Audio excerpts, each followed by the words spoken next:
Fala pessoal, geremos os 5 minutos de tolerância, acho que a gente já pode começar. Primeiro eu queria agradecer a todos que fizeram a inscrição aqui no curso. Boa noite, meu nome é Lucas Micheluati, eu sou atual presidente da Blockchain Insper, que é a primeira organização estudantil do Brasil focada no estudo e no desenvolvimento de tecnologias de blockchain. A gente está reunindo estudantes dos 5 cursos do Insper aqui e a entidade está dividida em 6 áreas de estudo que se complementam buscando criar um time altamente engajado e preparado para enfrentar a nova onda de tecnologia do mercado, né? Então, a gente segue com o objetivo de estimular o estudo e a adoção da tecnologia aqui no Brasil, criando conhecimento não só para agora, mas também para depois, né, para o futuro. Aqui a gente vai fazer a nossa primeira aula, das 6 total, sobre o tema da tecnologia blockchain. Como a gente informou por e-mail também, vocês terão acesso ao repositório com alguns links que explicam um pouco mais de profundidade os conteúdos que vão ser abordados ao longo do curso. Recomendamos também fortemente dar uma olhada nos conteúdos, eles são bem informativos. Então, vocês também conseguem formular pergunta pela plataforma do Slido, não sei se vocês já ouviram falar. Se eu não me engano, vai ter um QR Code aqui no chat, no chat dessa sala de reunião. Então, não se preocupem, é tudo feito de maneira anônima, é bem rápido. E aí você pode escanear o QR Code e mandar sua pergunta por lá, que no final a gente vai acabar respondendo. É legal enfatizar também que vai ser contabilizada a presença para obtenção dos benefícios a todos os inscritos que comparecerem a pelo menos 5 das 6 aulas. Então, só relembrando que essa etapa também é fundamental para aqueles que pretendem participar da entidade nesse semestre, né? Então, postas as introduções gerais, eu acho que eu gostaria de apresentar o José e o Vitor, que são ambos membros internos aqui da entidade, que me ajudaram ao longo que vão me ajudar nessa aula inaugural, né? A dinâmica de hoje vai ser a seguinte: a gente vai começar contando um pouco do que é a tecnologia, passando desde o seu contexto, surgimento, até o que aconteceu para ela se tornar o que ela é hoje, né? No final, a gente vai reservar um espaço para tirar as dúvidas e perguntas que vocês tiverem. E é isso. Acho que para não segurar muito do tempo de vocês também, eu sei que é sexta-feira, fim de semana está chegando, então acho que a gente já podia começar. Se quiser passar os slides, por favor. Bom, vocês já ouviram falar sobre blockchain antes? Eu acredito que muitos diriam não para essa pergunta. Mas, por outro lado, muitos de vocês já ouviram falar do que é Bitcoin, eu imagino. Então, até aí tudo bem. A ideia do curso aqui é justamente fazer com que vocês entendam o que está por trás dessa nova tecnologia incrível que todo mundo está dando muita importância no mercado, né? Essa tirinha está aí na frente da tela, está ilustrando o hype que a tecnologia atingiu, a ponto de o hype que a tecnologia atingiu a ponto de virar um buzzword do mercado, né? Que o pessoal acaba falando muitas vezes sem entender do que ela de fato se trata. Então, embora você ainda possa ignorar o que o tema é tão especial tecnicamente, eu já adianto que é uma tecnologia de ponta que pode acabar mudando a sua vida. Então, talvez você seja um daqueles que decidiu que não perderia tempo tentando descobrir como isso realmente funciona. Afinal, poucas pessoas aqui também fariam uma decomposição do seu iPhone recém-comprado para entender como ele foi feito, né? Então, se quiser passar os slides, por favor. De um caráter mais filosófico, a tecnologia blockchain foi inventada para ser economicamente e socialmente disruptiva. Inclusive, a própria razão da existência dela é transformar a maneira como a gente faz transação e troca valor hoje em dia. Isso daí acaba suprimindo a necessidade de um mediador ou algum intermediário que seja caro e intrusivo. Então, se ela tiver sucesso nessas 3 propostas e for amplamente adotada, ela vai acabar tendo profundas consequências na nossa sociedade. Os especialistas percebem isso e elogiam os benefícios que uma nova economia descentralizada pode ter, mas sempre existem os céticos que veem os problemas e que pode resultar do uso, né? De qualquer maneira, saber um pouco sobre blockchain pode ser útil para o futuro. O interesse em torno da tecnologia continua crescendo e talvez um dia a gente tenha que decidir se a gente vai usar ela ou não nas nossas atividades diárias, né? Essa foto que está no slide é um link que mostra sobre 5 levels 5 pessoas discutindo sobre o que é tecnologia. Eu não vou mostrar ele agora por questões de tempo, mas depois vocês podem dar uma olhada quando estiverem em casa com mais calma. É um vídeo bastante curioso. É uma profissional do mercado explicando a tecnologia para uma criança, para um graduando, para um expert, enfim. Vai cada vez dando um incremento no level, né? Bom, para entender o que é blockchain, a gente pode começar pela sua terminologia, né? Para isso, se a gente dividir a palavra em 2 outras, ou seja, bloco e corrente, a gente consegue uma combinação bem legal. Um bloco é uma estrutura de dados que consiste num cabeçalho de bloco e uma lista de transações, como vocês podem ver na foto. Uma corrente, por outro lado, é uma série de algo sendo conectado, como no estilo de uma corrente, como o próprio nome diz. Quando a gente junta essas 2 definições, né, uma blockchain acaba se referindo a uma série de blocos encadeados que se reúnem em ordem cronológica. Então, é importante destacar que as transações são registro de mudanças, que são como se fossem logs de um servidor, para quem tem uma linguagem mais técnica. Ou seja, qualquer coisa que muda o estado normal até então. Essas mudanças podem significar coisas diferentes em diferentes tipos de blockchain. Por exemplo, na blockchain do Bitcoin, uma transação pode se referir a uma transferência de ativos digitais, que as pessoas chamam de Bitcoin, de uma pessoa A para outra pessoa B. Mas saindo do escopo da criptomoeda, uma transação pode ser o fato do Donald ter virado presidente, ou o fato da Alice ter ganho o jogo do Bob. Todas essas condições acabam alterando o estado como ele era antes. Então, se a gente ampliar um pouco o contexto dessa discussão, saindo da terminologia da palavra, existem várias tentativas de descrever blockchain em apenas uma frase. A que eu particularmente mais gosto é essa que está na tela. Então, blockchain é uma ledger imutável e distribuída que soluciona problemas de confiança na internet. Essa frase é legal por causa do momento atual que a gente vive. A informação online não é mais confiável, quer ela apareça na forma de notícia, resultado de busca de pesquisa, resenha de usuários na internet. A era das fake news acabou assolando o mundo de uma vez por todas, e as redes sociais, em particular, são muito vulneráveis a isso, né? E são bem vulneráveis, acabando sendo a manipulação por hackers ou poderes estrangeiros que acabam tendo uma forte influência nisso. Os dados pessoais não são necessariamente privados, então as pessoas acabam ficando cada vez mais preocupadas com a possibilidade da automação e a inteligência artificial tirarem um pouco de seus empregos. Então tem uma série de preocupações que acaba gerando uma certa desconfiança na internet como um todo, que blockchain acaba se propondo a consertar, né? Para entender um pouco melhor o que essa frase quis dizer, a gente pode dissecar seus principais termos dela e explicar eles separadamente. Começando pelo primeiro, né, a ledger. Se puder passar o slide, por favor. A ledger, se a gente parar para imaginar, é como se fosse uma planilha de Excel, que pode conter qualquer informação que você quiser, sendo, portanto, uma espécie de um livro-razão, eu imagino.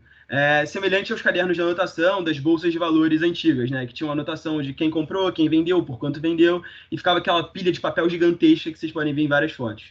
Então, no geral, uma ledger pode conter um registro geral de várias coisas diferentes. Então, desde balanços contábeis até propriedades de ativos ou dados meramente arbitrários, né? Então, no caso da blockchain, a ledger é responsável por armazenar toda essa lista de blocos digitalmente.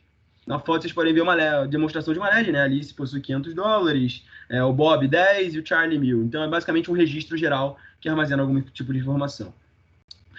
Existem diversos nós, quanto à distribuída, né? Existem diversos nós interligados que se comunicam para tomar conta de toda a informação que chega ou já está na rede. O ponto-chave aqui é que se algum desses nós da rede crasharem ou atuarem de má fé, tentando sabotar as informações que estão lá dentro, a rede vai continuar funcionando. Porque, como o próprio nome diz, as informações estão distribuídas entre todos os nós, tornando a rede muito resiliente, né? Se você perceber nas imagens de baixo, a informação pode percorrer infinitos caminhos até chegar de um ponto a outro, ou, enfim, qualquer coisa do tipo. Então, isso acaba levando a gente para um caso muito legal chamado de Byzantine Fault Tolerance, que é um problema conceitual da computação que acabou sendo resolvido pela blockchain e que era considerado não resolvido pouco tempo atrás. Se puder passar o slide. Então, a gente consegue imaginar aqui um reino que vai ser atacado no centro, e existem 5 generais que precisarão atacar em algum momento, vão precisar atacar esse reino em algum momento e vão precisar chegar em algum consenso para serem vitoriosos nesse ataque, né? Se apenas uma parte desses generais atacarem, o ataque não vai ser bem sucedido. Ou seja, eles precisam somar seus esforços para dominar o reino que está aí no meio. Então, existem 2 problemas principais nessa história, né? O primeiro é que, como os generais estão distantes fisicamente um do outro, eles estão separados, cada um está em um local, eles precisam se comunicar entre si de algum jeito. Provavelmente, na época, né, dos generais bizantinos, eles usariam algum mensageiro, que pode ser um pombo, um cavalo, ou uma pessoa, inclusive. Bom, como eu falei, na época esses mensageiros não eram muito confiáveis, porque eles podem ou não chegar no lugar, ou se perder. Pode acontecer uma série de coisas que vão impedir a mensagem de ser passada de um general para o outro. O segundo problema é que pode haver traidores. O que isso significa? Então, algum dos 5 generais que está na tela pode ser informante desse reino do meio que vai ser atacado. E ele vai acabar boicotando tudo, seja qual for a decisão que os 4 outros generais tomarem, né? Se a gente trazer isso daí um pouco para a realidade, cada general na história é um computador. E o mensageiro não confiável é a internet. Então, como é que a gente mantém uma consistência na segurança da informação de um sistema que ninguém confia em ninguém e ninguém se conhece? Que é exatamente a descrição desse problema. Então, o blockchain acaba resolvendo isso por meio do encadeamento de blocos, algoritmos criptográficos e assinaturas digitais, que a gente vai tratar nas próximas aulas com mais detalhe. Então, se puder passar o slide, por favor. De acordo com Carl Amorim, que é um Country Executive do Blockchain Research Institute, que é um centro de pesquisa famoso de blockchain, o segredo da segurança do blockchain não está necessariamente na criptografia dele, né? O trunfo para essa tecnologia é a confiança entre os usuários. Por isso que, às vezes, o blockchain é apelidado de internet da confiança e tudo mais. Então, grande parte dessa confiança tem a ver com o fato dela ser imutável. O que significa ser imutável, né? A informação, uma vez adicionada na rede, não pode ser alterada. Isso faz da tecnologia ser algo auditável. Se você quiser olhar o histórico passado de transações e ver o que aconteceu no passado, você vai conseguir. Além disso, a rede deve estar em consenso antes de ser atualizada. Estar em consenso significa estar em todos os nós de acordo sobre o estado atual de alguma coisa, né? Então, por exemplo, a rede pode, como um todo, a rede, para estar em consenso, né, ela tem que concordar sobre a quantia que cada chave pública, que é um termo que vocês vão ver mais para frente também, cada pessoa da rede, vamos dizer assim, tem de Bitcoin, por exemplo. Então, se a rede concorda nisso, isso a rede chegou no consenso e essa afirmação vai ser processada. Então, a pergunta que vocês devem estar na cabeça agora, imagino eu, é que como é que você atinge esse consenso, né? Mas isso vai ser um tema para as aulas futuras, vai ter uma aula específica para isso, e vocês vão poder tirar todas essas dúvidas lá. Então, dada essa perspectiva do que é blockchain, vocês vão saber que blockchain não é sinônimo de Bitcoin.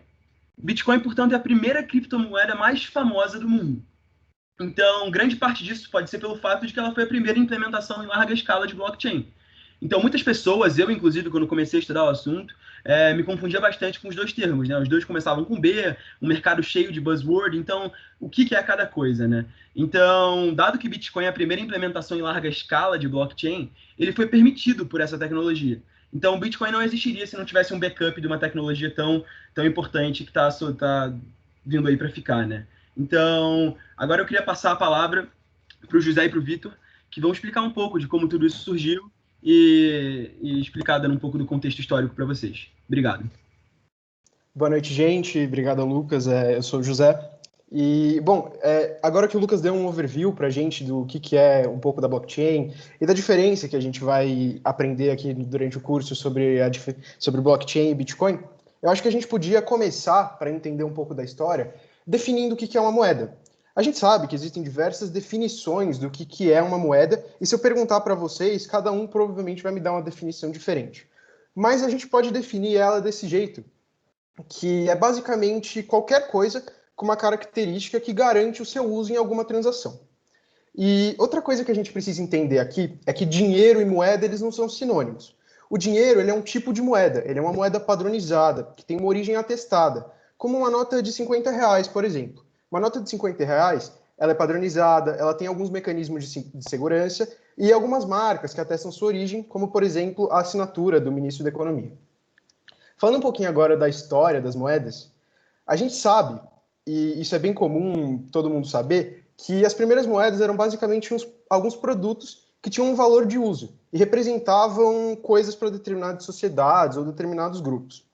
As quantias eram racionalizadas em peso, e um exemplo para a gente entender isso é o shekel, que era utilizado pelos povos mesopotâmicos e representava uma quantia de mais ou menos 8,4 gramas de cevada. Algum tempo depois, com a ampliação do comércio, principalmente entre as diferentes sociedades, a troca dos produtos e os diferentes valores que cada uma representava para cada sociedade se tornou um problema, porque um produto podia ser valioso para uma sociedade, mas podia não ser valioso para outro grupo. Então, além desse problema, também tinha o problema do transporte de grandes quantidades de uma mercadoria para realizar uma troca. E isso acabava sendo bastante inviável. Então, por causa desses problemas, as moedas de metal começaram a se popularizar bastante, já que a validade delas podia ser comprovada basicamente por marcas. E com essa popularização, começaram a surgir algumas instituições, como, por exemplo, os bancos e as casas da moeda, porque elas podiam criar, produzir e comprovar essas moedas. E aqui, nesse ponto, é bem importante a gente salientar um grande fator que vocês vão entender ao longo da apresentação e ao longo do curso, que é a confiança. Para a prosperidade das moedas, precisa existir confiança nela. Porque à medida que as instituições elas foram prosperando, e principalmente com a criação das cédulas no século XVIII e o avanço da economia, o valor das moedas deixou de ser atrelado a alguns produtos e começou a se basear basicamente na confiança de que aquela cédula, de que aquela moeda representava realmente determinado valor. E bom, agora que a gente entendeu um pouquinho sobre moedas, a gente tem que falar um pouquinho também sobre a história das criptografias, porque esse é outro tema que vai permear todo o curso de vocês. A gente pode. Existe uma discussão sobre qual é a primeira criptografia em si, mas a gente pode apontar algumas bem antigas. Uma delas é essa que está na tela, por exemplo, o Atabash Cipher. Ele é originário de Israel e foi utilizado pelos povos hebreus. Essa criptografia ela consiste basicamente, como vocês podem ver nessa imagem, em substituir as letras do alfabeto de uma forma espelhada, como, por exemplo, o A do nosso alfabeto seria o Z de forma criptografada. Existe toda uma categoria dessas primeiras criptografias que são essas criptografias de substituição, onde uma letra do alfabeto real representava uma outra letra do alfabeto criptografado. Bom, e com a evolução com o passar do tempo e com a evolução da criptografia, a gente tem que notar também uma máquina muito importante, que é a máquina Enigma. Alguns de vocês podem já ter ouvido falar, mas essa máquina ela foi desenvolvida pelos alemães em 1918, e principalmente durante a Segunda Guerra, quando ela acabou se evoluindo um pouco, ela se tornou o principal meio de comunicação entre o exército alemão. Para a época, a Enigma ela era altamente tecnológica, e ela utilizava circuitos mecânicos e eletrônicos para cifrar as mensagens. Ela é muito importante porque ela é base para algumas das criptografias de algumas criptografias modernas que foram sendo desenvolvidas ao longo do século XX. Ainda durante a guerra, para contar um pouco da história dessa máquina, ela foi decifrada pelo exército aliado com a ajuda do britânico Alan Turing, que é considerado o pai da computação moderna. Assim como o José falou sobre as criptografias, focando mais na criptografia moderna, que era usada em guerras, ela era utilizada como arma de guerra, por isso era mantida em segredo pelos governos. Mas, a partir da década de 80, o anonimato e a criptografia começou a se popularizar na sociedade. Até que em 90, a ideia de privacidade, política e segurança de rede começou a ser discutida em blogs. E isso foi o início do cypherpunk. Olhando para a terminologia da palavra cypherpunk, cipher é relacionado com criptografia e punk com o movimento já existente de liberdade de expressão. Por isso, juntos significam o movimento de liberdade por meio da criptografia. Esse movimento defendia que nossos dados devem ser protegidos por meio da criptografia para devolver a nossa liberdade em ambientes de rede. Eric Hughes, Sam Jude, Timothy May e John Gilmore são os principais nomes desse movimento e aparecem nessa capa de revista da época. O John não está nessa capa. Um pouco mais tarde, em 93, o Eric publicou o Manifesto Cypherpunk, que explicava as ideias e os conceitos do movimento. Eu vou ler o primeiro parágrafo do manifesto. A privacidade é necessária para termos uma sociedade aberta na era eletrônica. Privacidade não é o mesmo que segredo. Um assunto privado é uma coisa que alguém não quer que o mundo inteiro saiba. Já um assunto secreto é uma coisa que alguém não quer que ninguém saiba. A privacidade é o poder de revelar-se seletivamente para o mundo. Nesse primeiro parágrafo, é possível ver a diferença de privacidade e segredo. E no restante do manifesto, podemos ver os conceitos defendidos pelo movimento. Com esse movimento, o interesse em criptografia e liberdade digital aumentou, e com isso surgiram algumas moedas digitais, como por exemplo o DigiCash. O DigiCash foi fundado por David Shaw, esse senhorzinho da foto. Ele tentou realizar uma moeda digital em que as transações eram anônimas e não rastreáveis. Ele utilizou de um sistema que ele desenvolveu na faculdade de assinaturas cegas. Esse sistema foi projetado para garantir privacidade dos usuários ao realizar as transações online. A ideia foi muito boa, tanto que o David é considerado o fundador do dinheiro eletrônico. Porém, falhou, porque o comércio eletrônico na época ainda não estava totalmente integrado. Então, ele não conseguiu expandir. Bom, alguns anos depois da ideia do DigiCash, em 1991, esses dois caras da foto, o Stuart Harber e o Scott Stornetta, eles criaram o que veio a ser a ideia da blockchain. Eles desenvolveram um paper que tinha o objetivo de, basicamente, criar um sistema para guardar de forma imutável o horário de criação ou o horário de modificação de um documento digital. Esse paper ele detalhava a ideia de criar um algoritmo para formar um código criptográfico e armazenar esse código numa estrutura de dados, juntamente com o documento que foi modificado e o código do documento anterior. Essa ideia parece muito com aquilo que o Lucas explicou quando ele estava dando um overview de blockchain, né? Pois é, muitos dizem que a ideia da blockchain veio realmente daí. Óbvio que com o Bitcoin e o white paper, vocês vão ver um pouquinho mais para frente, essa ideia foi aprimorada, mas o início dessa ideia foi aí. Em 1996, um ano depois, foi criado o e-gold.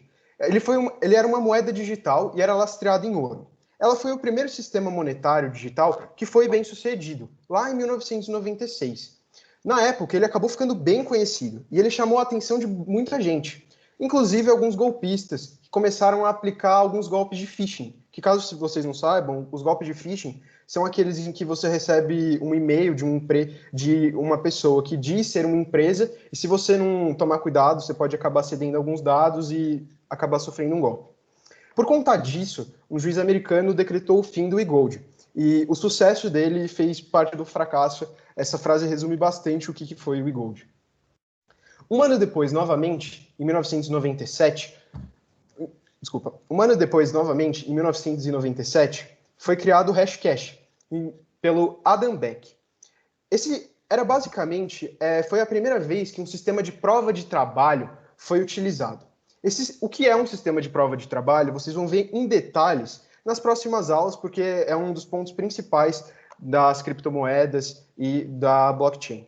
Mas ele era usado basicamente para limitar o spam dos e-mails. Porque o que estava acontecendo naquela época é que com a popularização dos computadores e dos e-mails, acabaram criando algumas fazendas de mandar spam de e-mail para as pessoas. Uma pessoa alugava um local, colocava um monte de computadores e começava a enviar spam, e isso se tornou um negócio. Mas aí, com esse sistema do Hashcash, para enviar um e-mail, era necessário que o computador realizasse uma operação que era complexa de se resolver, mas que era bem simples de se verificar, uma vez que tivesse sido resolvido. E aí, dessa forma, por exigir um pouco de poder de processamento, ele acabou inviabilizando os spams e essas fazendas de spam, porque ele precisava de um pouco mais de poder de processamento para enviar os e-mails. Bom, e de novo, um ano depois, em 1998, foi criado o B-Money, por esse cara chamado Wei Dai. Essa era uma proposta muito completa. Tá muito bom, tá muito bom. Só queria falar, a gente, no semestre passado, a gente fez a implementação do Hashcash. Então, a gente implementou um algoritmo de hash MD5 e a gente fez um servidor de web mesmo, para a gente conseguir implementar o Hashcash. Só comentando aí. Isso na área de tech, né? Então, só um comentário à parte. Então, pode continuar. Que tech é uma das áreas da blockchain, né? A gente tem, por enquanto, as áreas de tech, de finance e de business, e aí a gente vai trabalhando nesses projetos. Bom, continuando aqui, um ano depois, novamente, em 1998, o Wei Dai, ele propôs a ideia do B-Money. Ele achava que a quantidade de dados, essa ideia dele foi muito inspirada pelo movimento cypherpunk, que o Victor explicou, porque ele achava que a quantidade de dados que você precisava dar para realizar uma compra online feria a liberdade digital. O conceito dele de moeda digital utilizava as ideias de prova de trabalho, de livro contábil coletivo e autenticação com códigos hashes, que vai ser algo que vocês vão ver também nas próximas aulas. O B-Money ele acabou não indo para frente, porque essas ideias ainda eram um pouco obscuras e não bem desenvolvidas, mas foi um dos pontos principais para depois a criação do Bitcoin. No mesmo ano, Nick Szabo criou o BitGold. Ele era bem similar com o B-Money que o José acabou de explicar. Tinha até as mesmas dificuldades. Só que ele trazia uma novidade. O nível de dificuldade da rede era ajustável. Ou seja, conforme o poder computacional existente aumentasse, a dificuldade poderia aumentar.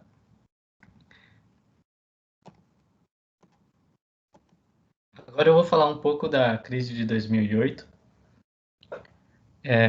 Os Estados Unidos estavam na recessão de 2001, por isso que o Banco Federal dos Estados Unidos injetou dinheiro no sistema bancário, com o objetivo de reduzir a taxa de juros e tentar salvar as empresas que estavam na beira da falência. Com essa injeção, a taxa de juros caiu de 6,5% para 1%. E com isso, houve aumento do crédito bancário e também o aumento dos empréstimos. Com os aumentos dos empréstimos, muita gente pegava dinheiro e investia no setor imobiliário, principalmente com especulação, porque o setor imobiliário estava hipervalorizado. Os bancos vendiam os títulos de dívida para outros bancos ou para clientes de bancos.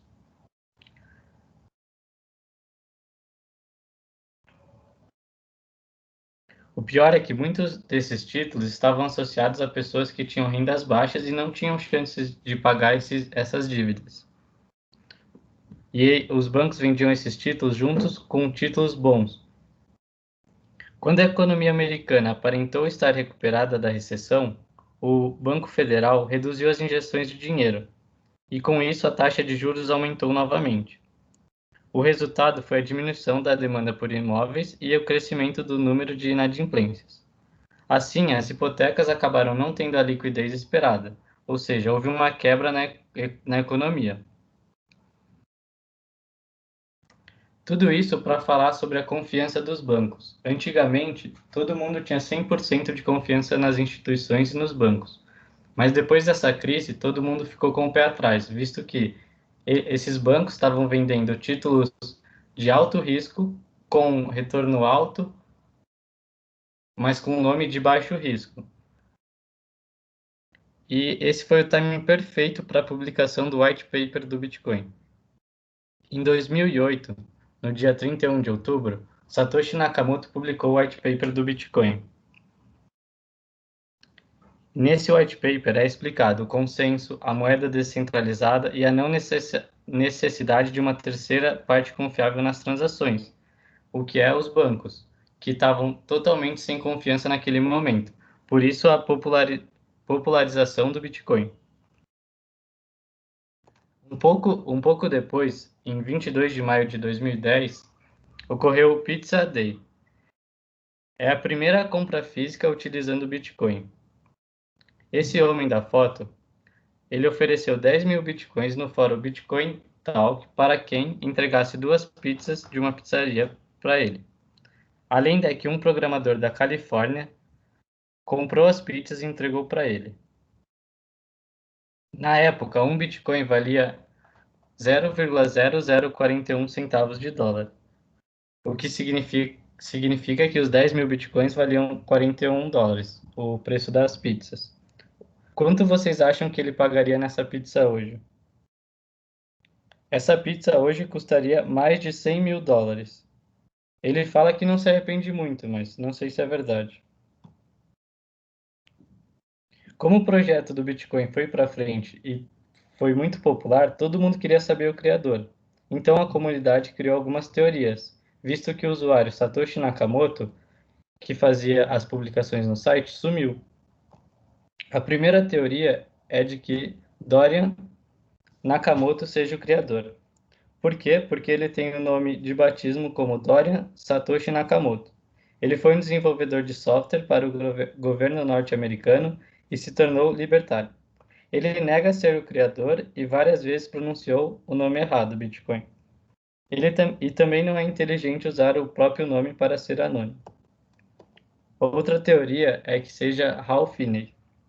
Ele trabalhou no desenvolvimento de uma das tecnologias essenciais para o Bitcoin, as chaves de criptografia assimétricas. Ele era libertário e participou do movimento cyberpunk. Ele participava dos fóruns de discussões de onde o white paper do Bitcoin surgiu. E ele morava a alguns blocos de distância do Dorian Nakamoto, ou seja, pode ser que ele usou o nome do vizinho para esconder a identidade.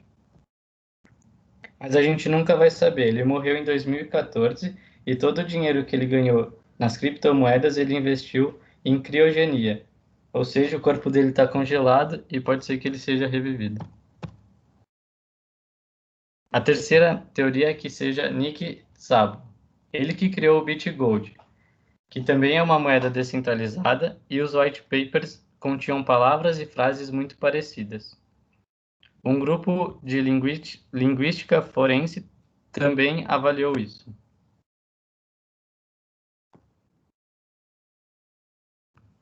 Craig White afirmou ser Satoshi Nakamoto. Ele é um cientista da computação e libertário australiano, mas além da afirmação, ele nunca deu nenhuma prova definitiva para a comunidade. E por fim, a teoria que talvez seja mais provável é que todos os suspeitos são libertários, que sejam todos os suspeitos, ou seja, um grupo, porque todos são libertários, alguns ajudaram no desenvolvimento do Bitcoin ou nas tecnologias por trás, e o código estava bem escrito, ou seja, ou o Satoshi é um gênio, nunca visto antes, ou é um grupo de pessoas. A probabilidade de ser um grupo é muito alta. WikiLeaks. WikiLeaks é um movimento cypherpunk. O movimento cypherpunk não foi simplesmente esquecido. Suas ações tiveram grande influência no modelo e na política da internet. WikiLeaks é uma organização de mídia sem fins lucrativos criada por Julian Assange. Ele incentivava que as pessoas compartilhassem segredos das empresas e dos governos para seu site, e ele postava esses segredos sem divulgar a fonte. Por conta disso, houve uma caça pública ao site e ele. Na época, ele recebia doações por meio de cartões de crédito, Visa e Master, mas cancelaram as contas dele. Então, ele viu a oportunidade de começar a aceitar doações em Bitcoin. E esse foi o primeiro grande uso do Bitcoin. Bom, e para aqueles que talvez já conheçam um pouco mais sobre o Bitcoin ou já tenham ouvido falar há algum tempo, é muito provável que vocês conheçam o caso do Silk Road, porque é uma história no mínimo interessante que acabou ficando bem famosa na mídia mainstream. Para a gente entender esse caso, a gente precisa entender principalmente o seu criador. Esse cara da foto, o Ross Ulbricht, ele era um físico americano que, recém-formado, tentou abrir vários negócios. Uma empresa de games, por exemplo, mas acabou falindo e nada que ele tentava abrir dava muito certo. Ele tinha lido bastante coisa durante a faculdade sobre o movimento cypherpunk. E também por conta da crise de 2008 e a falta de credibilidade nos bancos, ele decidiu então que ele ia criar um marketplace onde era possível encontrar tudo que você imaginar. Mas o site acabou se popularizando por conta da venda de drogas, principalmente. O site ele operava todo por meio da rede Tor, na Deep Web. Então era praticamente impossível achar quem era a pessoa que estava por trás daquele site. Mas como começou a se popularizar bastante, acabou chamando a atenção de alguns órgãos federais americanos, como por exemplo o DEA e o FBI. Com algum tempo de investigação do FBI, eles começaram a tentar procurar pessoas relacionadas com o administrador do site, com o Ross, que na internet era conhecido como Dread Pirate Roberts, que é uma referência ao filme dos anos 80, The Princess Bride. Bom, depois de algum tempo, inclusive um agente dos Estados Unidos, fazendo parte do Silk Road e comprando do Silk Road para tentar extrair informações e tentar chegar ao Ross, eles conseguiram prender um associado, uma pessoa importante dentro do site, por interceptação de drogas. Eles fizeram toda uma armadilha para o cara, para que fosse combinado, que ele comprasse uma certa quantidade do site e recebesse na casa dele. Então, eles fizeram toda uma operação para prender o cara nesse dia e foi o que aconteceu. Mas o que aconteceu também é que esse cara só conhecia o Ross por meio do apelido dele, por meio do nickname dele. E então eles não sabiam quem era o Ross exatamente.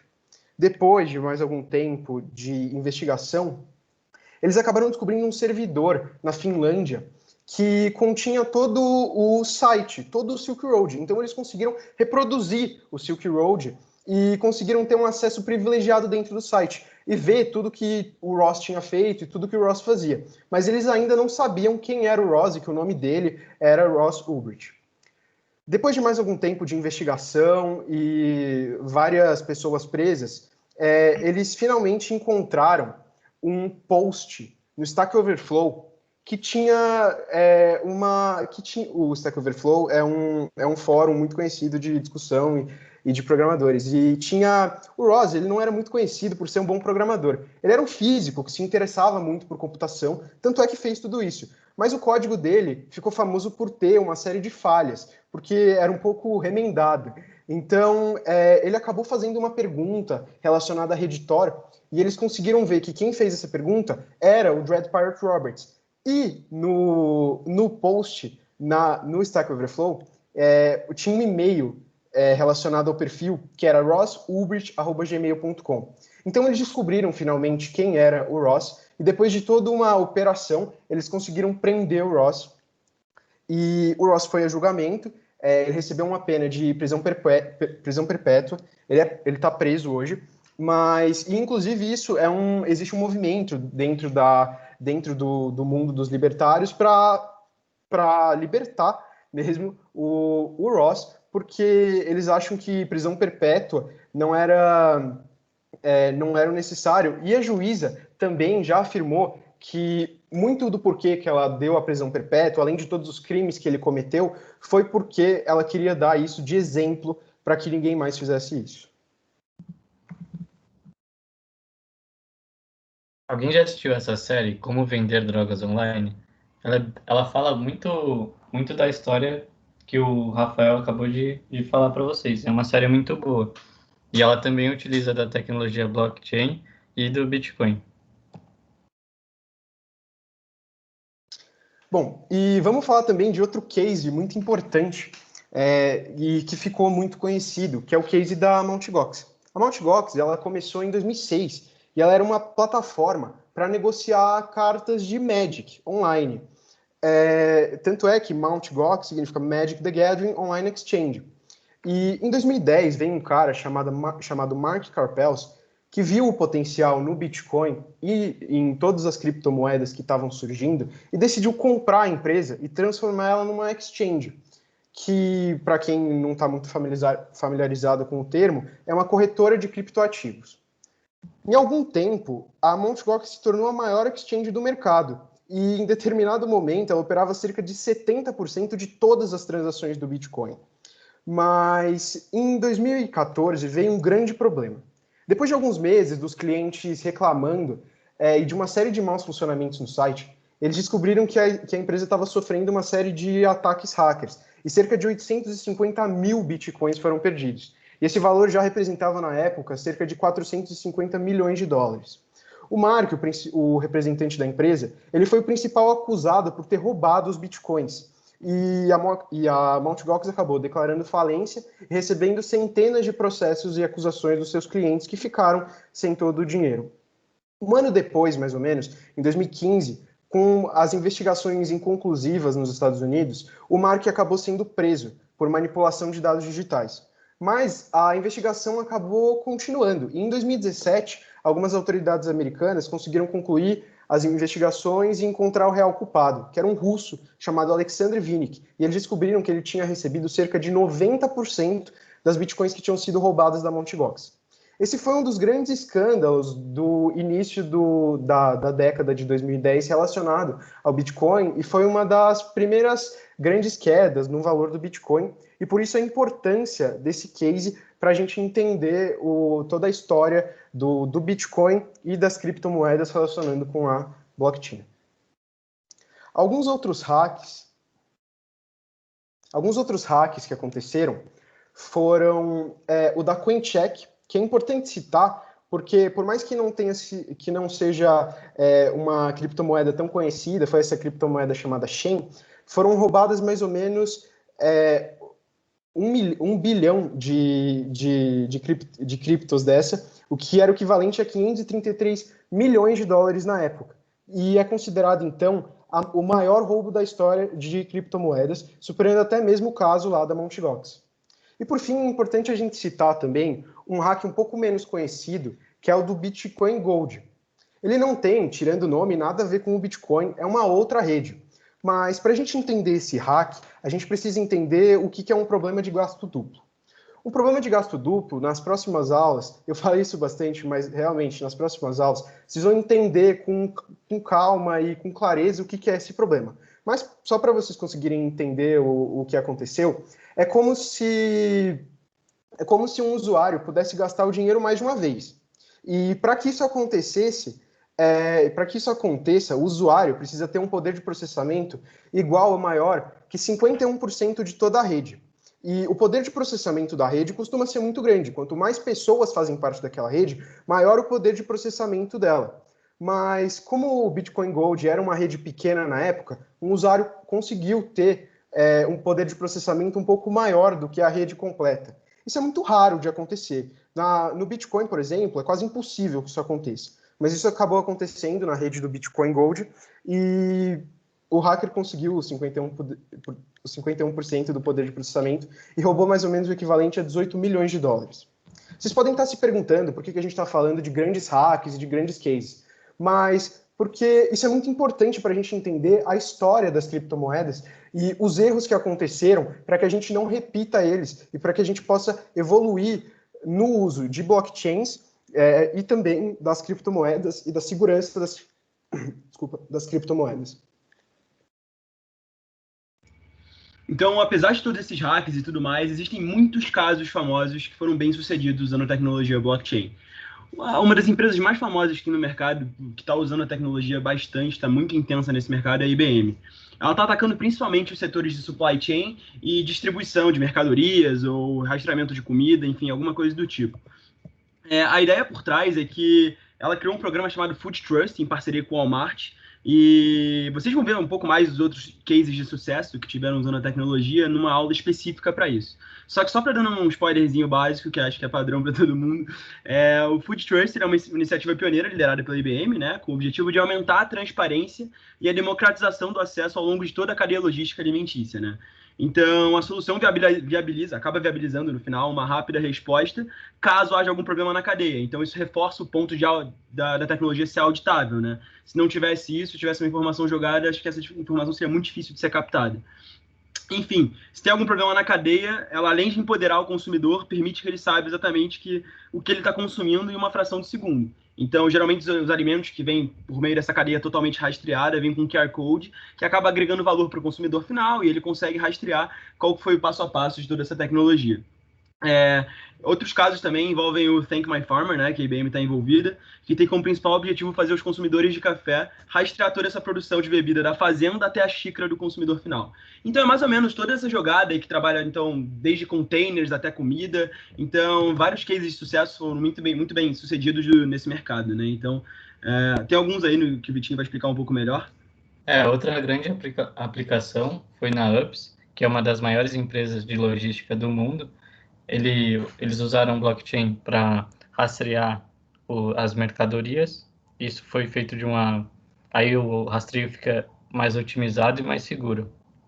Outra grande empresa é um banco argentino, BBVA, que exporta pescados do México para a Espanha, e uma transação que demoraria 7 dias durou apenas 2 horas, porque não precisou envolver muitas pessoas e tanta papelada e transporte dessa papelada.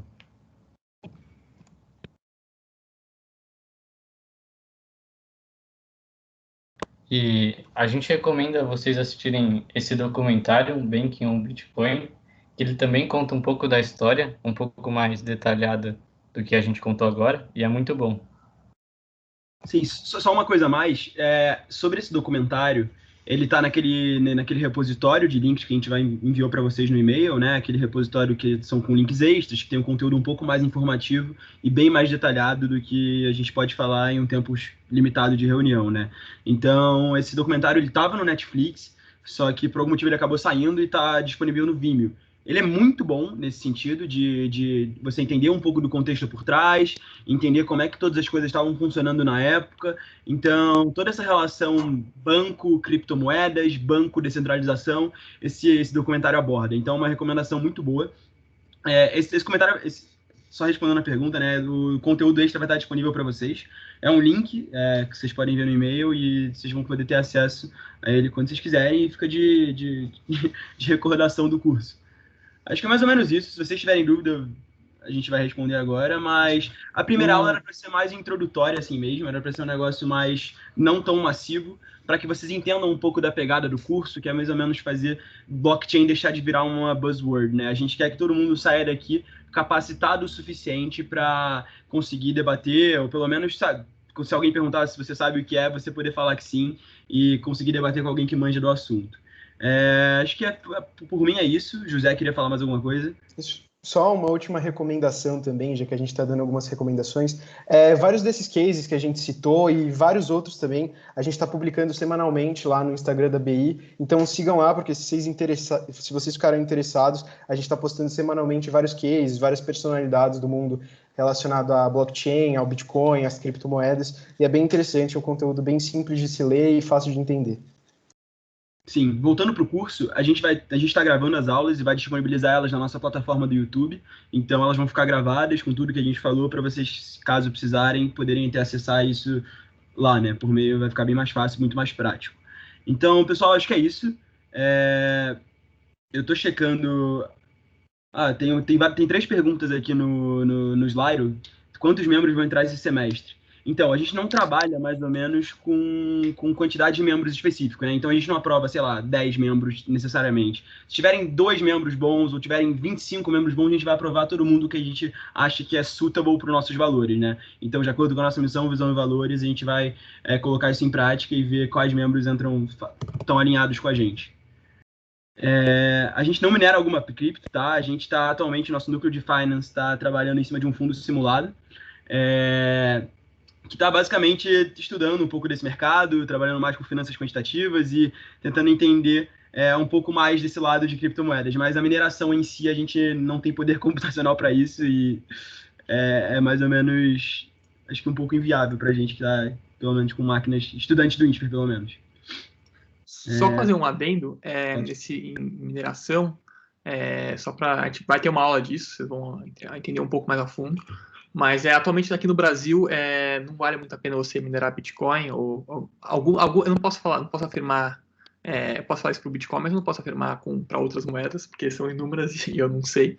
Mas para o Bitcoin não vale a pena porque o custo de energia elétrica é um pouco caro. Então você precisaria ou ir, sei lá, montar uma PCH, então uma pequena central hidrelétrica, ou conseguir uma eletricidade barata, né? Para você conseguir que seja rentável a mineração da cripto. Mas tocando nesse assunto de mineração, a gente já assessorou um fundo que queria montar uma fazenda aí de mineração de Bitcoin e foi bem bacana.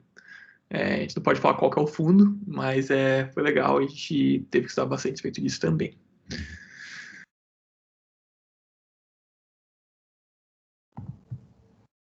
Tá, tem outras perguntas aqui que eu posso responder também. Quando vocês primeiro começaram a mexer com cripto, né, a gente surgiu como um grupo de estudo, né, foram 6 fundadores, que a maioria deles de economia e administração e um deles de engenharia da computação, que acabaram ambos curtiram muito a ideia de criptomoedas, alguns já tinham comprado, tinham uma carteira montada, mas eles queriam só estudar e entender como é que era a variação desse mercado tão novo, né? E aí isso acabou surgindo como uma entidade que todo mundo era adepto da mesma ideia, né? E ela acabou se expandindo para o estudo de blockchain no geral. Então, a gente começou a mexer com cripto, a gente foi fundado, em tese, em 2017, só que a gente só começou a trabalhar com blockchain no geral, né, expandindo um pouco de cripto, que você perguntou, mas a gente começou a trabalhar no geral no começo de 2018, né, então o nosso primeiro processo seletivo foi no primeiro semestre de 2018, e a gente está melhorando desde então, tentando criar cada vez mais áreas e projetos que englobem cada vez mais as partes do mercado que são mais essenciais, né, então acho que é mais ou menos isso. O que um membro da blockchain pesquisa e busca melhorar no dia a dia da entidade? Acho que podia falar, tipo, cada um de cada área. Tipo, você fala de business. Pode ser. Não sei se tem o Enzo ou o Carlinhos aí para falar de finance. Pode ser. Só para não ficar só eu falando também, acho que eu sou presidente, vou ficar um pouco enviesado explicando sobre isso, então acho que o pessoal de cada área pode falar um pouco. Então, posso começar. Posso falar um pouco de tech. Então, basicamente, assim, em tech a gente tem um objetivo bem claro, que é construir coisas relacionadas a blockchain ou em blockchain. Então, ou a gente tenta fazer coisas com blockchains que já existem. Então, tipo, a gente mexe com o blockchain do Bitcoin, a gente entende como funciona toda a cadeia do Bitcoin. Então, você vai ter vários tipos de carteiras, por exemplo, você vai ter várias maneiras de você gerar uma carteira, tipo, você vai ter várias maneiras de guardar uma chave específica, uma chave privada. Então, tipo, cada contexto, o contexto tipo de blockchain inteiro envolve várias coisas que tipo a gente tenta estudar e a gente tenta entender e, por último, a gente tenta implementar. Então, tipo, um cara que vai entrar em tech, ele tem que estar querendo implementar e entender muito bem o funcionamento da tecnologia por trás do Bitcoin e das blockchains em geral. Mas, tipo assim, para poder, num segundo momento, implementar e, tipo, por exemplo, uma entrega da semana passada que a gente estava fazendo era com relação a curvas elípticas. Para quem não sabe, vai ter um pouco aí no curso, no decorrer das aulas, é, tipo, a maneira como o Bitcoin faz a segurança dos fundos. Então, tipo assim, para você quebrar uma carteira de Bitcoin, só para você ter uma ideia, demoraria bilhões de anos. Então, tipo, é um número específico, tipo, de dados que você precisa guardar que, tipo, vão te dar acesso a uma carteira. Então, tipo, para você ter acesso a esse número, que vai ser sua private key, você teria que fazer, tipo, inúmeras contas e, tipo, demoraria bilhões de anos com um computador convencional. Então, tipo, esse tipo de detalhe, esse tipo de informação é um cara que tá em tech, que ele tem que ter, e ele vai entender isso. Uma coisa que a gente está fazendo agora nesse semestre que é bem interessante, a gente está dando aula. Então, tipo, tem uns membros mais seniors na área, e aí eles podem dar aula e, tipo, falar tipo, sobre todos os aspectos de blockchain e os detalhes específicos da tecnologia. Acho que em tech é basicamente isso. A gente está abrindo um braço de consultoria aí, a gente está pensando aí como a gente vai fazer isso, se a gente vai oferecer serviços via API, a gente está vendo se a gente consegue fazer isso, mas seria bastante interessante também ouvir vocês aí do curso, feedback do que vocês estão achando, para a gente também poder montar nossas ideias. Então, acho que pode falar finance ou business.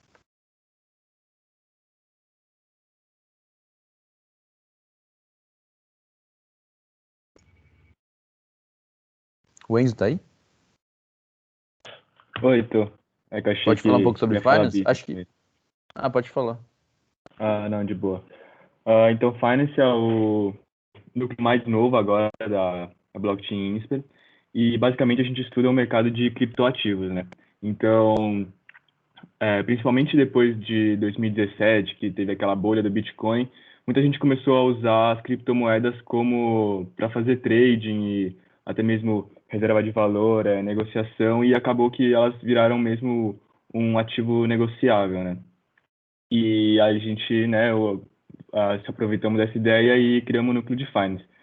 Então, basicamente, a gente tem o propósito de fazer um fundo simulado de criptomoeda e, e é isso. Então, a gente faz researches, que seriam pesquisas, né? A gente vai a fundo sobre cada moeda, a gente analisa tanto aspectos fundamentalistas quanto técnicos, né? E também análise de mercado, tudo que possa impactar o preço, não só do Bitcoin aqui. Não sei se vocês sabem, mas existem inúmeras outras criptomoedas, né? Acho que já foi mencionado. Mas é isso, a gente tenta estudar o mercado a fundo e tirar proveito disso.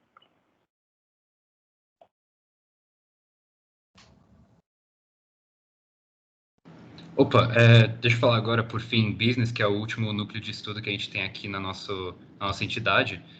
Bem, praticamente, antigamente a gente estava fazendo, tipo, uma pegada um pouco mais acadêmica, assim, então a gente focava em, tipo, criação de papers, assim, de estudos sobre aplicações de Bitcoin, Bitcoin não, de blockchain em setores da economia diferente, dos mais diversificados, mas agora que, enfim, a gente já está um pouco mais estabelecido como entidade, um pouco mais com uma maturidade maior, a gente está querendo se aventurar mais para a área de projetos, assim.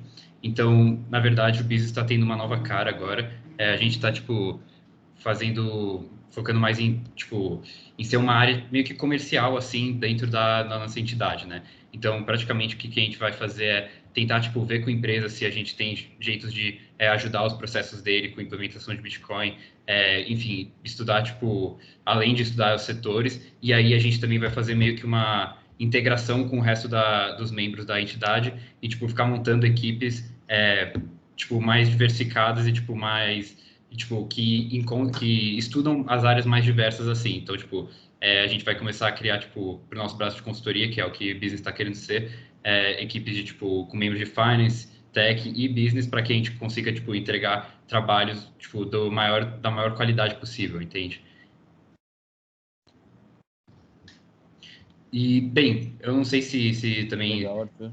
se também é pertinente, mas eu ia falar um pouco sobre... A gente tem outros 3 núcleos que são núcleos administrativos, que a gente faz mais para ter uma organização maior dentro da própria entidade, né? Então, a gente tem o núcleo de conteúdos, de eventos e de gestão de pessoas, eu acho que são bem intuitivos o que os 3 fazem, né? Eventos a gente, tipo, usa para, enfim, conseguir eventos com outras empresas e para organizar essa frente, conteúdos, obviamente, para fazer posts nas nossas redes sociais, coisas do tipo, e gestão de pessoas é mais um núcleo que a gente cria com alguns dos membros sêniores aqui dentro para a gente conseguir sempre entregar tipo trabalhos de boa qualidade para os nossos membros, para saber se, tipo, se eles estão gostando da entidade ou não, se eles têm algum feedback, ou coisa do tipo, para, enfim, para ter um ambiente legal, né, dentro da nossa entidade, que é um ambiente tipo produtivo e inclusivo com os membros. Legal. Obrigado, Arthur.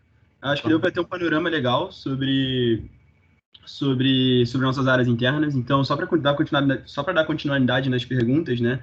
Tem muita pergunta sendo feita, então a primeira delas é o que é mineração de Bitcoin e por que não é qualquer um que pode fazer. Tá, a mineração de qualquer criptomoeda é o processo de você adicionar registros de transação, igual eu expliquei no começo, ao livro razão público daquela moeda. Então, tipo, você adicionar novas transações, ou seja, novos blocos até na blockchain daquela criptomoeda. Não é qualquer um que pode fazer, porque a gente vai falar sobre isso nas próximas aulas, tá? Principalmente na aula 2, que vai ser sobre o funcionamento da tecnologia. Mas não é qualquer um que pode fazer, porque exige muito poder computacional, né? Você precisa ter um computador com alta capacidade de processamento, e não é qualquer computador caseiro que pode fazer, né? Então, os mineradores atualmente de criptomoedas, eles acabam comprando máquinas que foram feitas especificamente para minerar. Então, o que é minerar, né? Minerar é você encontrar a sequência compatível, então, a sequência compatível com o bloco anterior. Então, é muito, muito complicado explicar de uma maneira rápida, porque existem outros termos que você precisa entender antes para entender como é que funciona de fato uma mineração. Então, eu falaria para você aguardar a aula 2, que a gente vai explicar tudo direitinho lá. Tem essa aqui, como funcionam os backups do blockchain? Alguém quer responder essa? Responder por mim. Então, tipo assim, acho que um pouco na linha do que o Lucas estava falando, uma blockchain ela funciona com os blocos, né, e tem a corrente dos blocos. E ao longo do tempo vão tendo cada vez mais blocos, e esses blocos vão sendo escritos num ledger, que é tipo como se fosse uma bíblia, assim, né? Tipo, um livro que é meio sagrado e, tipo, ninguém pode mexer, e ninguém pode, tipo, falar nada, tipo assim. Ninguém pode falar sobre isso. É imutável, tem todas as questões de uma blockchain. Então, basicamente, esse livro é guardado tipo, por vários computadores ao mesmo tempo e ele tipo, é meio que feito um broadcast simultâneo de todos os computadores. Então, tipo, por exemplo, um computador lá na China agora minerou um bloco e ele vai mandar esse bloco para vários computadores próximos, que são nodes da rede do Bitcoin. Tipo, a gente chama nodes, tipo os nós que guardam esse livro, que funcionam como um backup, né, entre aspas, tipo, da blockchain. Então, todos vão ter os novos blocos e os blocos antigos. Para você se tornar um novo validador, você precisa ter todos os blocos que já foram e você precisa estar apto a começar a minerar novos blocos, tipo, validar novos blocos. Tipo, chegar aos novos blocos que chegam em você e você meio que, tipo, verificar se as transações que foram inseridas neles fazem sentido, tipo assim, se de alguma forma quem gastou aquelas transações tem o valor que está gastando. Então, tipo assim, é mais ou menos isso. Então, tipo, o backup é meio que como funciona a blockchain e a rede. Tipo assim, todo nó validador, todo nó minerador tem que ter a rede inteira, tem que ter todas as cadeias. Então, tipo assim, de certa forma, o backup é meio que tipo, obrigatório para se você, é uma barreira de entrada para se você quiser entrar na rede. Acho que é basicamente isso. Legal. Tem uma pergunta aqui que fala sobre qual que é o nível necessário de programação para fazer parte da frente de tech, né? A gente, hoje em dia, tem um membro que não é de engenharia da computação, ou pelo menos... E gosta da área, se interessou pela área e está fazendo parte do núcleo hoje. Então, eu queria pedir para ele falar, explicar um pouquinho do que ele está achando e meio que dar um panorama para essa pergunta. Beleza, eu sou esse membro. Estão conseguindo me ouvir? Dá para te ouvir, dá para te ouvir. Então, eu entrei em tech esse semestre e eu tinha bastante esse medo da parte de programação pegar, porque eu não tinha muita base. Peraí, um segundo. Então, existe um nível mínimo que é importante dominar, porque para entender toda a programação é importante você saber programação básica. No caso, eu estou aprendendo bastante em Python, depois vou entrar em JavaScript, mas algo muito positivo é que a rapaziada está ajudando bastante, quem está em computação, então eles estão mandando vários links, está ajudando bastante para estudar, e muito vai do quanto você quer aprender da tecnologia. Então, por exemplo, agora a gente está estudando um módulo de criptografia, isso envolve muita matemática, uma matemática bem pesada, e se você quiser, você consegue escrever a linha de código sem fazer nenhuma ideia do que você está, de fato, escrevendo nos termos matemáticos, mas você pode ir atrás. Então, acho que, assim, quem perguntou provavelmente de economia vai ter sistemas de informações agora no primeiro semestre, se for do primeiro semestre, se não for, já aprendeu Python, já aprendeu VBA, já sabe o mínimo da lógica. E aí, quando entrar, esse mínimo já vai te permitir entender bastante do começo, mas conforme vai seu interesse, você vai se aprofundando muito mais. E é bem legal que o suporte é ótimo, assim, o pessoal se ajuda muito. Legal, obrigado. Tem outra pergunta também que fala aqui, essa aqui é bem legal. O que vocês acham do Pix, tipo, por ter várias características similares a uma blockchain, mas não ser uma? Eu queria pedir para o Luiz explicar, que eu acho que... Bom, obrigado, Lucas. Sim, a gente tem olhado com muito bons olhos aí o Pix, né? Então, é a blockchain do nosso Banco Central.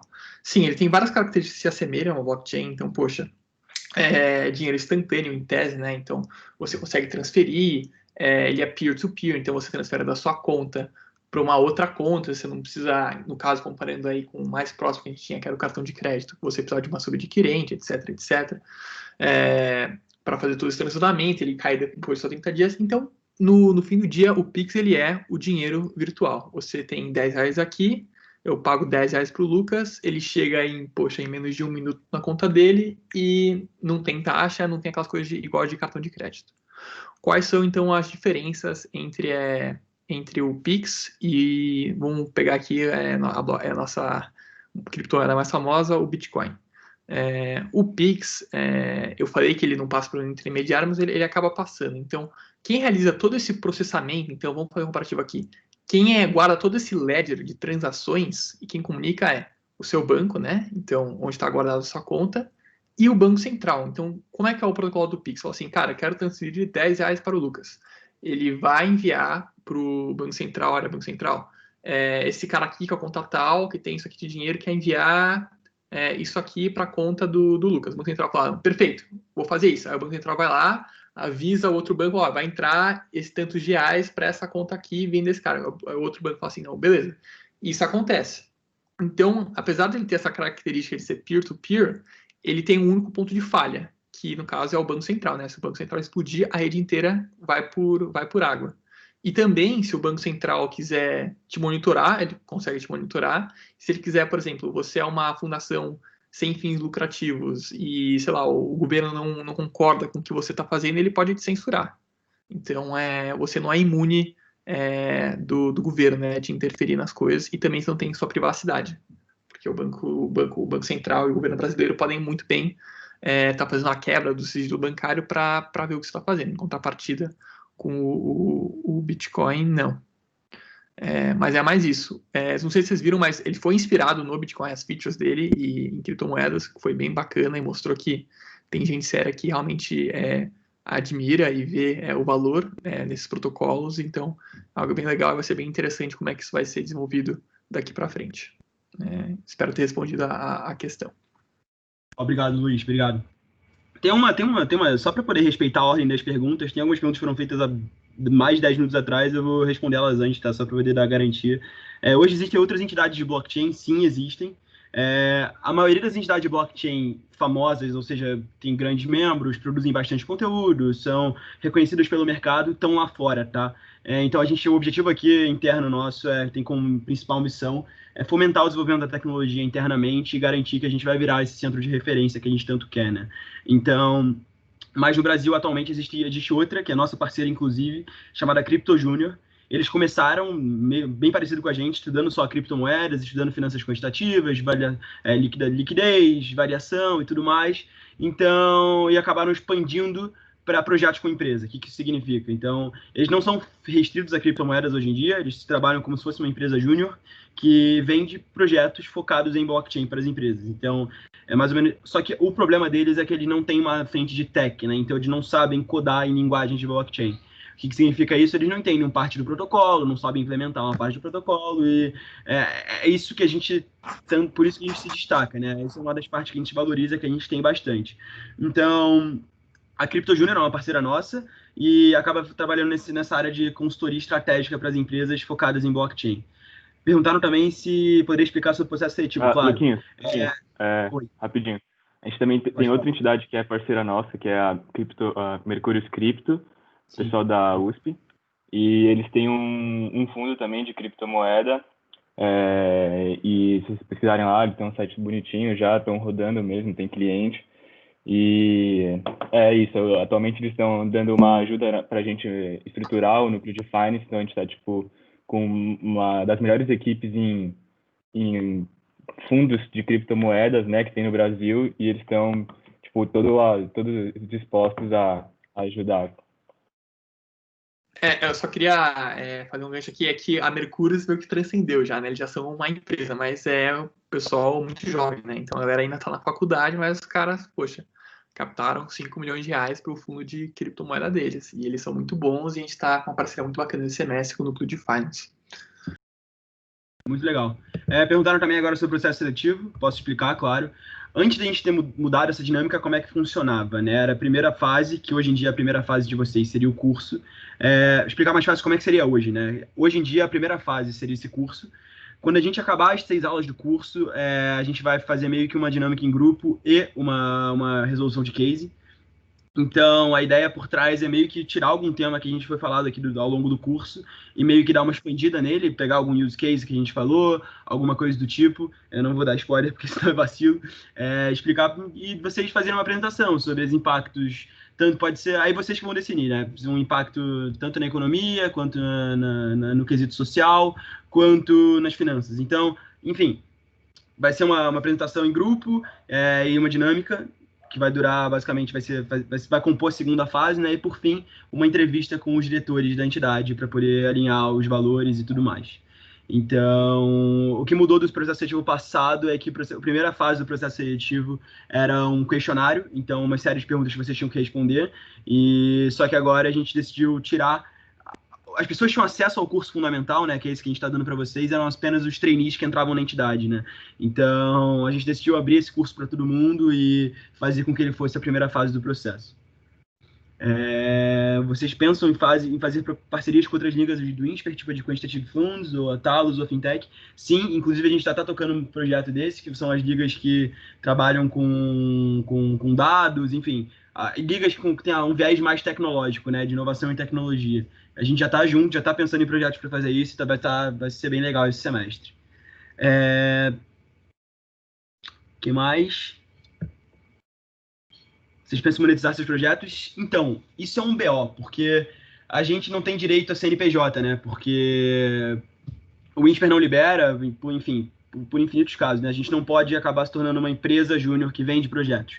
Então, a gente acaba monetizando os nossos projetos, mas não em troca de dinheiro. Então, a gente troca, sei lá, por um curso, ou alguma entrada por evento, então, algo do tipo, né? Então, isso não é uma restrição para a gente não fazer o projeto, entende? Só que a retribuição é dada de uma outra forma. O que mais? Aqui, com tantos casos de hack que vocês mencionaram, por que falam que o blockchain é seguro? Acho que o José que falou dessa parte, ele pode explicar um pouco melhor. Vamos lá. Então, cara, a gente quis trazer alguns desses casos de hacks, porque eles ficaram famosos e é importante falar, mas a gente pode dividir isso daí em alguns pontos. O primeiro é de que uma série de falhas que a gente não quis entrar em muitos detalhes são falhas humanas, não é uma falha da tecnologia em si. O da Mt. Gox, por exemplo, eram alguns erros de programação do próprio site e que com as carteiras que acabaram dando esse problema. Mas outra coisa é que a gente também quer desmistificar muito nesse curso esse ponto de que a blockchain ela é uma tecnologia, ela é utilizada pelas criptomoedas, mas o uso pelas criptomoedas não é exclusivo, não são só as criptomoedas que usam. Você pode fazer a aplicação de blockchain em uma série de outros setores, supply chain, por exemplo. E nesses setores ela funciona muito bem, e se for estudado e for visto que ela pode ser aplicada naquele lugar, naquela empresa, ela vai funcionar e vai, como por exemplo, como os exemplos que a gente trouxe ali do BBVA ou da UPS, ela vai funcionar e vai reduzir muito o custo das empresas. Então, a blockchain em si, o que a gente estuda, não está focado, tem uma grande parte, mas não está focado só no mercado financeiro e nas criptomoedas em si. A gente tem o núcleo disso, mas não é só isso que a gente faz. E por mais que tenha... E é uma tecnologia muito recente também, né? Então, esses casos acontecem, mas isso tudo vai ampliando os protocolos de segurança das blockchains, das corretoras e desse tipo de coisa. Então, é uma tecnologia que tem muito futuro. Eu só queria fazer um adendo aqui. Então, o protocolo, pegar o Bitcoin, por exemplo, o protocolo do Bitcoin, ele é seguro. Ele foi provado, tá rodando há 20 anos aí, ele é seguro. Isso é um fato. Mas o ponto o que não é seguro, o que deve ser tomado cuidado, é a infraestrutura que você usa para utilizar ele. Então, por exemplo, o exchange hackeado não é culpa do Bitcoin, isso é culpa de alguém que escreveu um código ruim, alguém que agiu de má fé, usando o pretexto de ficar rico rápido usando Bitcoin, ou, por exemplo, o cara fez lá uma corretora de Bitcoin e não protegeu, ela foi hackeada. Então, o cara conseguiu entrar lá, pegou a chave privada de todo mundo e todo mundo perdeu os fundos. Mas isso aí são problemas que poderiam acontecer talvez num banco também. Não é restrito ao ambiente, ao Bitcoin ou à blockchain. Não é isso que é o falho. O falho é essa infraestrutura. Então, é algo que a gente passou isso para vocês porque é algo que vocês têm que ficar muito, muito espertos. Porque é algo que acontece e tem que tomar cuidado. Mas o protocolo em si, ele é seguro. Mas a infraestrutura que tem que abrir um olho. Perfeito, obrigado. Tem outra pergunta. Vocês conseguiriam ser um node validador de Ethereum? Essa eu queria passar para o Arthur. Tá, praticamente o negócio de um node validador de Ethereum é que, bem, para quem não entende, os nodes validadores são praticamente os mineradores assim da rede. Eles são os que podem dizer se uma transação passa ou não passa. E, bem, no Ethereum, na verdade, tem dois jeitos hoje em dia de se validar um node. Na verdade, em implementação há muito tempo tem só um, só que vai ter um outro que está em uma fase de testes assim agora, né? Mas o primeiro, que é o mesmo do Bitcoin, que é o Proof of Work, que o Lucas ele falou antes, que era aquele que, tipo, você poderia até ser, mas você teria que ter um computador, tipo, de altíssimo rendimento, assim, que gaste muita energia. Então, isso já está meio que fora da nossa realidade. O outro é um que se chama Proof of Stake, que quer dizer, praticamente, se você tem, tipo, dinheiro suficiente investido no ativo, quer dizer que você tem, tipo, uma parcela grande para dizer que você você é, tipo, responsável por uma parte da rede, né? E você já pode ser um nó a partir disso. E, bem, esse daí é um pouco mais dentro da nossa realidade, mas a gente não vai conseguir ser oficialmente como uma entidade, assim, né? Porque, na verdade, o que ocorre é que, para você ser esse node validador, você precisaria de 32 Ethereums inteiros, que eu acho que hoje em dia seria aproximadamente uns $9.000, eu acho, se não me engano. Não tenho certeza não, sei lá, enfim. Mas é bastante dinheiro e, bem, a gente não vai ter esse dinheiro para ficar investindo na rede nesse exato momento. Então, resposta rápida, não, a gente não pode ser um node validador de Ethereum no momento.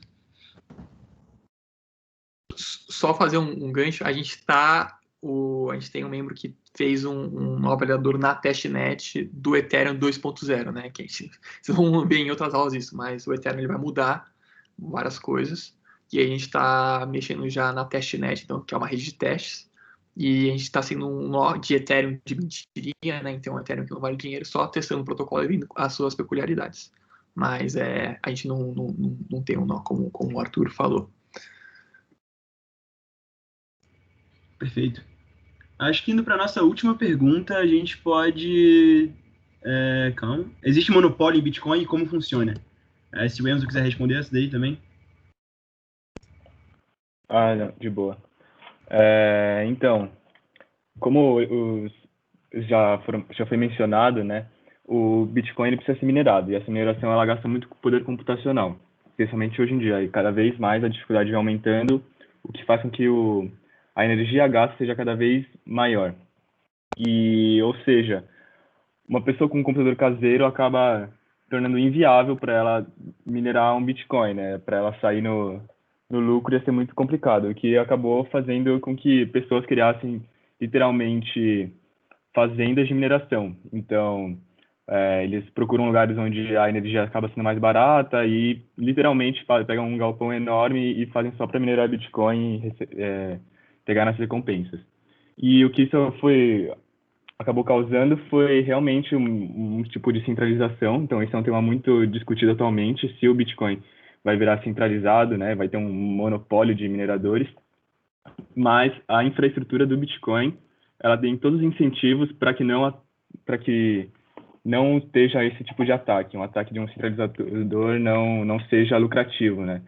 Então, tem um problema que acho que é melhor ser explicado na próxima aula, que é o ataque de 51%, que basicamente seria se um minerador tivesse mais de 51% da rede, ele poderia agir de forma maliciosa e, por exemplo, alterar transações ou fazer outros problemas, né? Mudar a rede.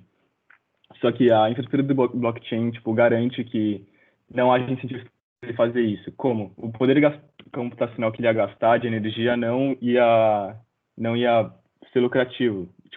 Vale mais a pena ele cooperar com a rede do que ele trair. Então, esse foi um dos mecanismos que o Satoshi Nakamoto pensou no começo, tentando resolver esse problema da centralização. Exato. E isso é um ponto bastante discutido e é muito interessante você pensar por esse lado, porque a ideia por trás desse mecanismo, né, que é desenvolvido pelo Satoshi, é uma ideia que você tem mais incentivo para ajudar a rede a crescer do que incentivo para fazer ela decair e sabotar, entendeu? Porque para você, especificamente, não compensa, justamente pelos gastos de gasto energético. Enfim, esse ataque de 51% é muito legal, a gente vai falar, acho que se não me engano, na aula 4, em desafios e escalabilidade da rede e tudo mais, mas o spoilerzinho que o Enzo deu é muito válido e acho que vai fazer vocês ficarem curiosos até lá. Se eu não me engano, não tem mais nenhuma pergunta. Vocês investem em criptomoedas? Se sim, qual recomendam? Fazer uma consultoria financeira aqui. A maioria, sim, é um requisito para você entrar na entidade você ter investido com cripto, tá? Mentira, quando você entra, as pessoas só colocam tanta apreensão em você que você acaba comprando uns bitcoins aí, uns bitcoins aqui. Mas é legal, um projeto legal que a gente acabou montando em Finance semestre passado foi uma competiçãozinha simulada de Crypto Challenge, ou seja, a gente fechou a parceria com uma incubadora da USC, da University of Southern California, que trabalhava com desenvolvimento de aplicativos, enfim. E eles acabaram montando um aplicativo que você consegue simular, eles conseguem simular o mercado de criptomoedas, né? E você, em uma simulação, consegue investir, comprar, montar sua própria carteira, né? E aí foi um negócio super legal, né? Porque você começa com uma quantidade X de dinheiro e vai comprando, tem uma colocação, um ranking, e aí, você vai se colocando, montando sua carteira aqui, baseado em tal notícia.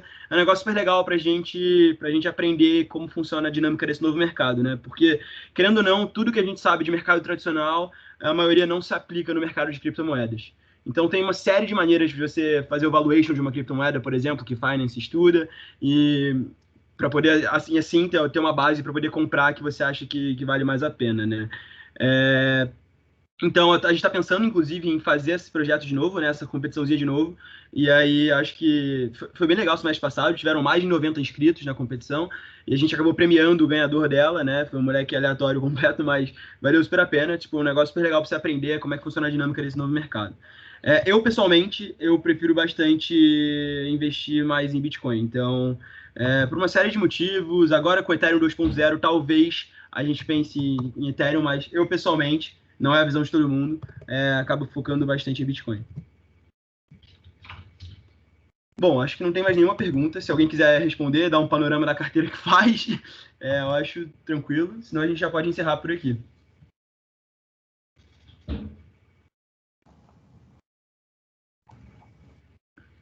Bom, pessoal, queria agradecer de novo o tempo de vocês. A nossa primeira aula, que igual eu falei, era para ter um termo mais genérico, não ser tão massiva, querendo ou não, uma sexta-feira, tá todo mundo cansado, a semana foi pega. Então, é isso, eu aguardo vocês na aula 2, que vai ser sobre o funcionamento da tecnologia, e espero vocês até lá. Obrigado pelo tempo, obrigado pelas dúvidas, e só mais uma vez, obrigado a todo mundo, valeu os membros também da Blockchain que ajudaram também na organização, e obrigado.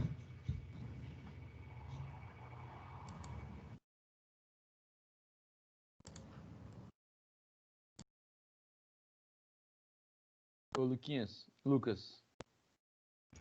Fala. acho que faltou falar só do repositório, não? Eu falei do repositório. Eles vão receber por e-mail. Já receberam, Boa. na verdade. Boa. Legal. Valeu, pessoal. Até mais. Até terça que vem.